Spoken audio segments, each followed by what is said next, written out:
সন্ধ্যেবেলা গা ধুয়ে ফ্রেশ হয়ে চলে এসেছি, ঠাকুরকে সন্ধ্যাও দিয়ে দিয়েছি। আর তোমরা অনেকেই জিজ্ঞেস করছিলে দিদি বাড়িতে কি কাজ শুরু হয়েছে? না গো, বাড়িতে এখনও কাজ শুরু হয়নি।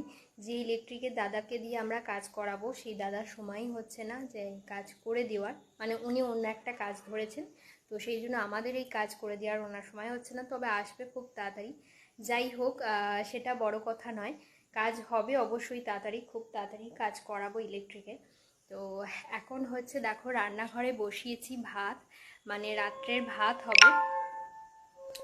আর এখানে দেখো তোমাদের দাদা সকালবেলা কত সবজি এনেছে, এই দেখো কত সবজি এনেছে। এই পুরো মানে ফ্রিজ থেকে ডেকটা বার করেছি সবজির, মানে কালকে যা যা রান্না করব সেই সবজি কুটে রাখবো। ভাবছি কচু আলু বেগুন দিয়ে তরকারি করব, মানে খুব ভালো লাগবে খেতে।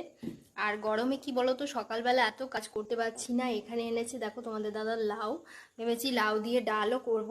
তো দেখি কি কি করি,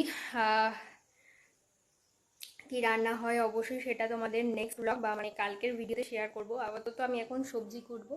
এই যে দেখো সব কিছু রেডি করে নিয়ে বসেছি।